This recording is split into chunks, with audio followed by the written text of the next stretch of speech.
So yeah, back at it. I just had to finish hooking up those tanks and start filling them.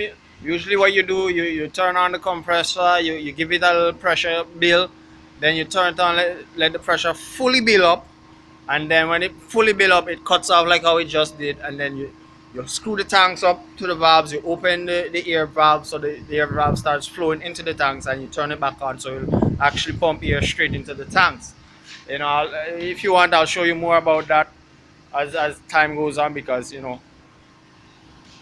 now start it, you know what I mean. So I'll show you, but it's a bit noisy in there. I mean, I'm sure I'm outside, as you can see across from it, because there it is right there, but I'm sure you can hear it on the camera here, so it is pretty loud inside there. So yeah, if I do show you, probably just showing you what to do. I might not speak as much because I don't think you'll be able to hear me properly out inside there.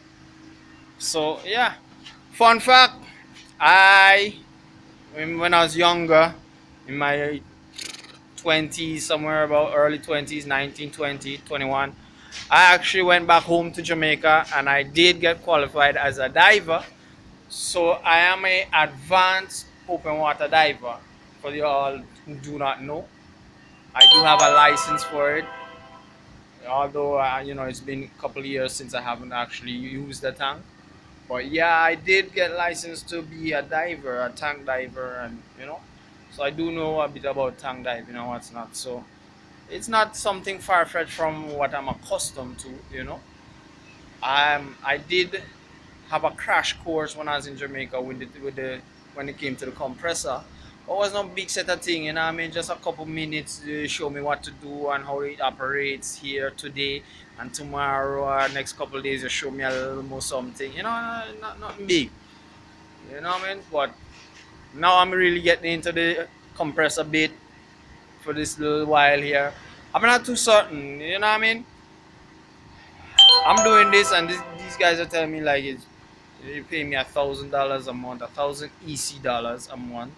That's maybe like 500 US, if you want to give a kind. And it's not even 500 US, but I'm just saying it's less than 500 US per month.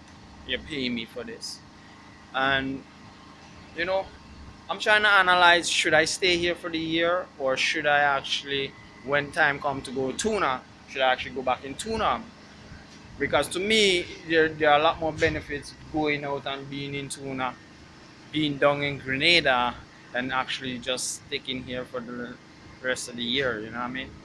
Um, a lot of people say when your money comes fast, you spend fast and you don't see it, which is kind of the vibes with tuna. But you have to be smart of how you're spending your money, where you put your money into. That's the thing with tuna. You do get money when you catch a lot of fish. You do get money, big amount of money. But when you don't catch much fish, you gotta spend back some of that. And then when it's on the low times like now, you gotta spend what you've saved, more or less.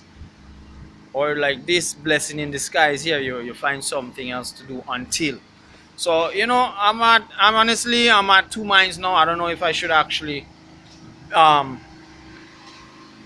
stay with it, or when times come I just leave and go out and do what I gotta do. You know what I mean? So what do you think? Should I stay for the year on 1,000?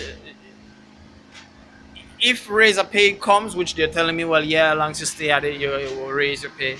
Raise your pay might come up to 1,300, 1,800 the most per month. You know what I mean? And I still can make more than that when I'm fishing tuna. Last year, 2018, we had a lot of problems with the boost and the amber fish.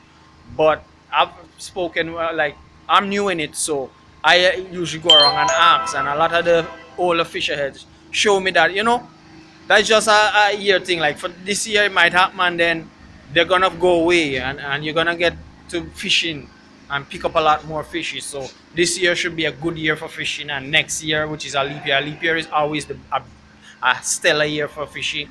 So I'm really contemplating, should I stay here this year or not. Let me know. But anyways, I'm gonna go across it because there's a valve that I gotta release the pressure when the tanks reach a certain pressure, I gotta release that. I'm gonna show you guys that. So it's gonna.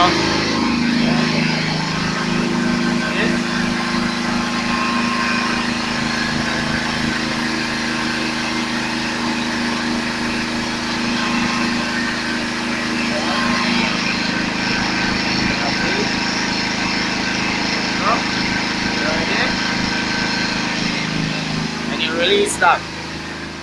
You know what I mean? So yeah, what I was showing you, the switch there, when it reaches the gauge where I was pointing to the gauge, like the 50, when it reaches to the 50, you gotta press that lever to release a bit of the air that's built up and pressure that's built up. So the compressor will operate more slowly, because the more the tank just keeps building, and the pressure is like a valve that keeps sucking. So when you press that now, you cannot release it. So it operates a whole lot better, and the machine feels it a little bit more free. You know what I mean? Something can get damaged if you don't release it. I do that like every time I'm filling tanks. We fill two at a time, and every time I fill tanks, you have to do that at least twice. You have to release that button, that pressure, at least twice before the tank fills. So at one at 50, one at maybe 100, 110, 120, and then after that it's gonna cut off. So just now I gotta go back because it wasn't at fully at 50. So just now I gotta go back there. But yeah, another vlog Tuesday. Not much more to do today than just wait on the boats and fill tank. So another endeavor, another push, another hustle. You know what I mean? We can't sit down. As a man, I can't sit down. I like to work. I like to get a little bread in, and you know what I mean? So I'll be back with you in a while still, eh? See you.